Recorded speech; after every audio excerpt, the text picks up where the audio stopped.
Hello friends, EVS pedagogy class में आप सभी लोगों का स्वागत है। दोस्तों, मैंने और भी वीडियोस बनाए हुए हैं। आप नीचे दिए हुए आज़ाद स्टडी चैनल के इस आइकन पर जब आप क्लिक करेंगे तो वहां से होम पेज पर आकर प्लेलिस्ट पर जाकर आप सभी वीडियोस जो है देख सकते हैं। दोस्तों, अगर अभी तक हमारे चैनल को सब्सक्राइब नहीं किया है तो चैनल को सब्सक्राइब कर लें और साथ ही साथ बेल आइकन प्रेस करना न भूलें ताकि आगे आने वाले नोटिफिकेशन आपको समय के साथ मिलते रहें। दोस्तों, आज हम लोग जो है प्रायोगिक कार्य और परिचर्चा से संबंधित 10 महत्वपूर्ण प्रश्नों का एक टेस्ट लगाएंगे। दोस्तों, यहाँ से क्वेश्चन बनते ही बनते हैं और आपको यहाँ से क्वेश्चन जो है सीटेट ईवीएस पेपर में देखने को जरूर मिलेंगे।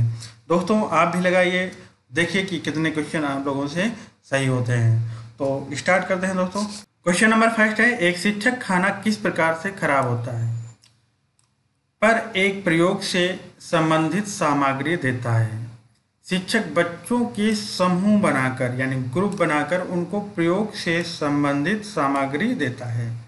शिक्षक बच्चों के समूह क्यों बनाता है? क्या कारण है जो बच्चों का ग्रुप बना रहा है शिक्षक? दोस्तों, इनमें से ABCD ऑप्शन में जो सही हैं वो चूज करके ये ऑप्शन बताने हैं। ठीक है दोस्तों, तो समझते हैं। ए ऑप्शन है, यह बच्चों की सामाजिक अंतःक्रिया में सुधार करता है। जब शिक्षक जो है बच्चों को समूह में कार्य करने के लिए कहता है तो दोस्तों क्या होता है कि बच्चे क्या करते हैं, अंतःक्रिया करते हैं और इससे क्या होते हैं, बच्चों में एक सहयोग की भावना भी जो है उत्पन्न होती है और बच्चे जो हैं अपना अपना तर्क प्रस्तुत करते हैं, उस प्रयोग से संबंधित सक्रिय योगदान भी देते हैं और अपने जो विचार हैं उन विचारों को भी एक दूसरे से स्वतंत्रता पूर्वक प्रकट करते हैं। ठीक है दोस्तों, ए नंबर ऑप्शन सही होगा। बी नंबर ऑप्शन है, यह सहपाठी अधिगम का समर्थन करता है। तो दोस्तों, जब शिक्षक बच्चों के समूह बनाता है तो यह सहपाठी अधिगम का समर्थन करता है, यानी बी नंबर ऑप्शन सही होगा। क्योंकि दोस्तों इससे क्या होता है, बच्चों में जो है सहयोग की भावना उत्पन्न होती है और बच्चे जो हैं प्रयोग करके सीखते हैं और इस प्रकार से जो अधिगम करते हैं वो अधिगम जो है स्थायी होता है या मजबूत होता है। और इसके साथ साथ क्या होता है दोस्तों कि रचनात्मक शक्ति, बच्चे के अंदर जो है एक रचनात्मक शक्ति भी विकसित होती है। ठीक है दोस्तों, यानी ए और बी दोनों ऑप्शन सही होंगे। सी नंबर ऑप्शन है, समूह अधिगम बिना बोझ के पर्यावरण अध्ययन के अधिगम का प्रभावशाली तरीका है। तो दोस्तों ये जो कथन है वो NCF का है, लर्निंग विदाउट बर्डन या अधिगम बिना बोझ के, यानी इसका जो तात्पर्य है वो अबोध के भार को कम करने से है, ना कि समूह अधिगम बिना बोझ के पर्यावरण अध्ययन के अधिगम का प्रभावशाली तरीका है। ठीक है दोस्तों, तो ये ऑप्शन गलत होगा। और दोस्तों डी नंबर ऑप्शन देखते हैं, कक्षा में अनुशासन बनाए रखने के लिए समूह में अधिगम एक महत्वपूर्ण युक्ति है। दोस्तों, जो समूह में जो अधिगम करवाया जाता है वो अनुशासन बनाए रखने के लिए नहीं कराया जाता है, बल्कि बच्चे जो हैं एक इंटरेक्शन अंतःक्रिया कर सकें, सामाजिक अंतःक्रिया कर सकें, एक दूसरे का जो है सहयोग कर सकें तथा बच्चे प्रयोग करके सीख सकें। तो ये भी ऑप्शन नहीं सही होगा, यानी ए और बी ये दो ऑप्शन सही होंगे, यानी 4 नंबर जो ऑप्शन है वो दोस्तों सही होगा। नेक्स्ट क्वेश्चन लेते हैं। क्वेश्चन नंबर 2 है, प्रयोग और प्रयोगात्मक कार्य जो है करते हुए श्यामा का निष्पादन जो होता है यानी परफॉर्मेंस जो है कक्षा में सर्वश्रेष्ठ होता है, उसे बहुत सृजनात्मक शिक्षार्थी माना जाता है, यानी क्रिएटिव स्टूडेंट माना जाता है। इसलिए वह खाली स्थान है के द्वारा संकल्पनाओं को सीखती है। ए अनुकरण के द्वारा, बी अवसारी चिंतन द्वारा, सी अपसारी चिंतन द्वारा, डी मॉडलिंग द्वारा। दोस्तों, जब बच्चा जो है परफॉर्मेंस करता है, सर्वश्रेष्ठ कक्षा में परफॉर्मेंस करता है, वो भी एक क्रिएटिव स्टूडेंट के रूप में, तो वो एक अपसारी चिंतन होता है, यानी सी नंबर जो दोस्तों होगा वो सही होगा, अपसारी चिंतन।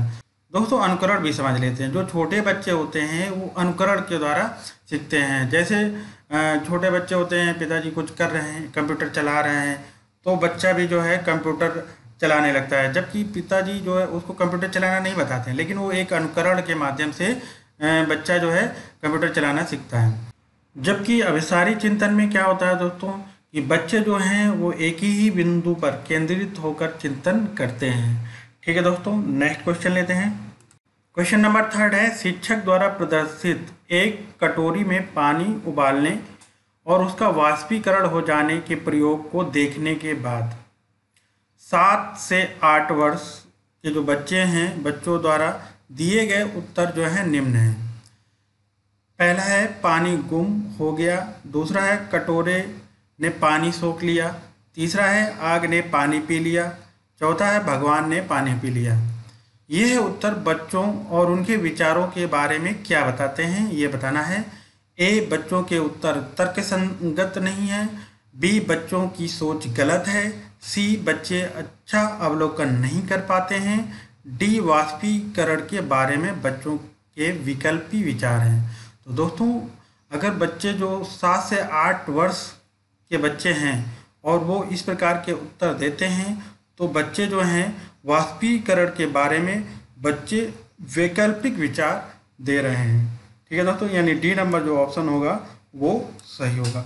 नेक्स्ट क्वेश्चन लेते हैं दोस्तों। क्वेश्चन नंबर 4 है, अभिभावक शिक्षक अंतःक्रियाओं को उपलब्ध कराने का मुख्य उद्देश्य है।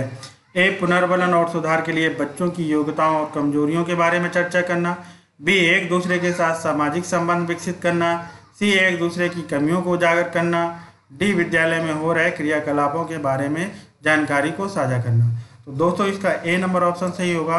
पुनर्बलन और सुधार के लिए बच्चों की योग्यताओं और कमजोरियों के बारे में चर्चा करना, यानी बच्चे की क्या क्या योग्यताएं हैं, क्या कमजोरियां हैं, अगर कमजोरियां हैं तो उनको कैसे सुधार किया जा सकता है, उनको कैसे पुनर्बलन प्रदान किया जा सकता है, इन सभी चीज़ों के बारे में अभिभावक और शिक्षक की अंतःक्रियाओं को उपलब्ध कराने का मुख्य उद्देश्य होता है।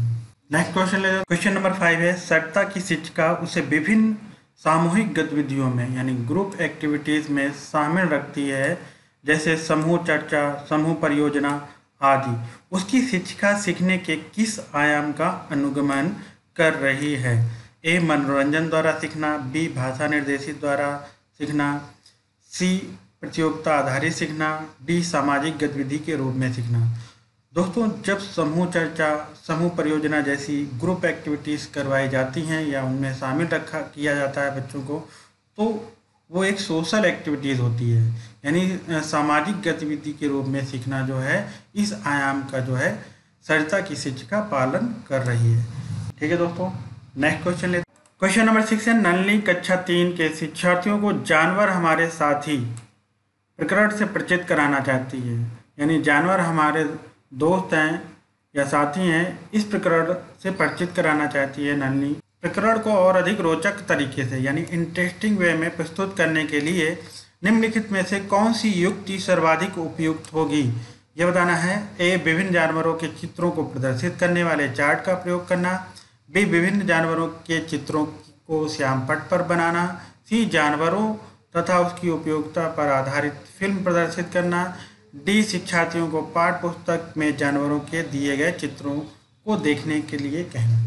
दोस्तों, इसमें सर्वाधिक उपयुक्त युक्ति जो होगी वो जानवरों तथा उसकी उपयोगिता पर आधारित फिल्म प्रदर्शित करना, यानी सी नंबर ऑप्शन सही होगा। नेक्स्ट क्वेश्चन लेते हैं दोस्तों। क्वेश्चन नंबर 7 है, 4 भावी शिक्षकों से कक्षा 5 के विद्यार्थियों के लिए मूल विषय यात्रा पर प्रस्तुतिकरण बनाने के लिए कहा गया। प्रत्येक ने निम्नलिखित नीतियों में से किसी एक पर मुख्य रूप से केंद्रित किया। ए, यात्रा के विभिन्न साधनों विधियों को दर्शाने वाले चार्ट का उपयोग और उनकी व्याख्या, बी, पाठ्यपुस्तक की विषय वस्तु के उपयोग द्वारा यात्रा की विभिन्न विधियों की व्याख्या, सी, विद्यार्थियों से यात्रा के विभिन्न साधनों के चित्र एकत्र करके स्क्रैप बुक बनाने के लिए कहना, डी, विद्यार्थियों से यात्रा में उपयोग किए गए विभिन्न साधनों के अनुभवों का वर्णन करने के लिए कहना। दोस्तों, इसका डी नंबर ऑप्शन सही होगा। अगर विद्यार्थियों से यात्रा में जो उपयोग किए गए साधन हैं, अगर उनके अनुभवों को वर्णन करने के लिए कहा जाएगा, तो ये जो नीति होगी दोस्तों वो काफ़ी प्रभावी नीति होगी। ठीक है दोस्तों, नेक्स्ट क्वेश्चन लेते हैं। क्वेश्चन नंबर 8 है, एक प्राथमिक स्तर की अध्यापिका जलाभाव यानी जल अभाव के विषय पर अपने कक्षा 4 के बच्चों को प्रभावपूर्ण तरीके से किस प्रकार आंकेगी। ए, उपर्युक्त विषय पर एक लिखित परीक्षा का आयोजन करके, बी, यह पता करके कि उन्होंने अपने दैनिक जीवन में जल की बचत कैसे प्रारंभ की, सी, जल संरक्षण में पोस्टर बनाने की गतिविधि का आयोजन करके, डी बच्चों को जल संरक्षण के बारे में लिखने के लिए कहकर। दोस्तों अगर बच्चों को प्रभावपूर्ण तरीके से आंकना है तो उनके दैनिक जीवन से संबंधित चीज़ें होनी चाहिए, यानी बी नंबर ऑप्शन सही होगा। दोस्तों यह पता करके कि उन्होंने अपने दैनिक जीवन में जल की बचत कैसे प्रारंभ की, ये जो है तरीका सबसे प्रभावपूर्ण तरीका होगा दोस्तों, यानी बी नंबर ऑप्शन दोस्तों सही होगा। नेक्स्ट क्वेश्चन लेते हैं। क्वेश्चन नंबर 9 है, आपके प्रधानाचार्य ने आपको कहा कि कक्षा 5 के विद्यार्थियों को शैक्षिक अवलोकन जो है यात्रा के लिए ले जाएं। इस अवलोकन यात्रा को सार्थक बनाने के लिए आप अपनी योजना में क्या सम्मिलित करेंगे, यानी जो अवलोकन यात्रा है उसको मीनिंगफुल बनाने के लिए आप अपनी योजना में क्या सम्मिलित करेंगे ये बताना है। ए, जहां जाना हो उसके बारे में जानकारी प्राप्त करने और पढ़ने के लिए विद्यार्थियों से कहना। बी, आनंद के लिए पर्याप्त भोजन और खेलों के साथ ले जाना।